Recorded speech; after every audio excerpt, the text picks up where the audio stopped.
बिस्मिल्लाहिर्रहमानिर्रहीम। अस्सलाम वालेकुम। अल्लाह ताला कैसे वजूद में आया? सवाल। झेल का सवाल मेरे नज़दीकी दोस्त के जहन में अरसे से खुटक रहा है। मैंने बहुत कोशिश की लेकिन सही जवाब न दे सका। उम्मीद है कि जवाब देकर ममनून फरमाएंगे। अल्लाह ताला कैसे वजूद में आया जबकि हर मौजूद के लिए अक्लन किसी मौजूद का होना निहायत ज़रूरी है? जवाब।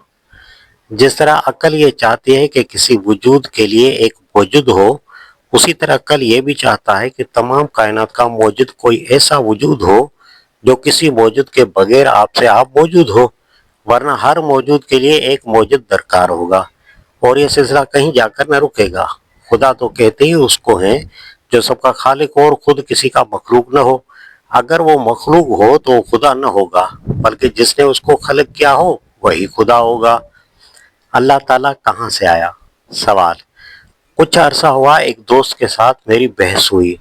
सवाल ये था कि खुदा है या नहीं, और है तो वो कहाँ से आया। हम दोनों इस मामले में इल्म नहीं रखते थे, लेकिन फिर भी मैं सवाल के पहले जुज की हद तक अपने मुखातिब को मुतमईन करने में कामयाब हो गया, लेकिन दूसरे जुज का कोई जवाब मुझसे न बन पाया।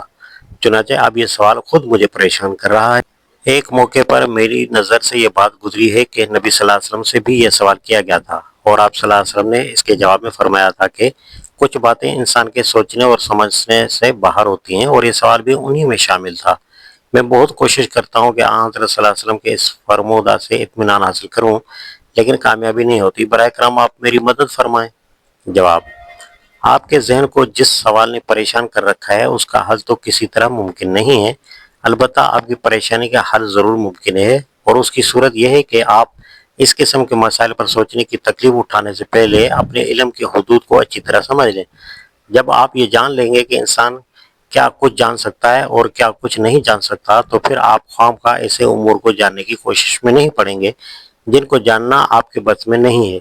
खुदा की हस्ती के मुतालिक ज़्यादा से ज़्यादा जो कुछ आदमी के इम्कान में है वो सिर्फ इस कदर है कि आसार कायनात पर गौर करके एक नतीजा अक्स कर सके कि खुदा है, और उसके काम शहादत देते हैं कि उसके अंदर ये और ये सिफात होनी चाहिए। ये नतीजा भी इल्म की नोयत नहीं रखता, बल्कि सिर्फ एक अकली कयास और गुमान गालिब की नोयत रखता है। इस कयास और गुमान को जो चीज़ पुख्ता करती है वो यकीन और ईमान है, लेकिन कोई ज़रिया हमारे पास ऐसा नहीं है जो इसको इल्म की हद तक पहुंचा सके। अब आप खुद सोच लीजिए कि जब खुदा की हस्ती के बारे में भी हम ये दावा नहीं कर सकते कि हमको उसके होने का इल्म हासिल है, तो आखिर उसकी हकीकत का तफसीली इल्म क्यों कर मुमकिन है? खुदा की ज़ात तो खैर बहुत बुलंद व बरतर है, हम तो ये भी नहीं जानते कि ज़िंदगी की हकीकत और उसकी असल क्या है।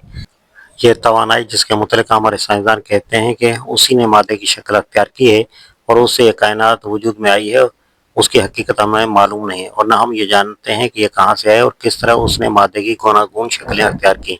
इस किस्म के मामलात में क्यों और कैसे के सवालात पर गौर करना अपने जहन को इस काम की तकलीफ देना है जिसके अंजाम देने की ताकत और ज़रा उसको हासिल ही नहीं है।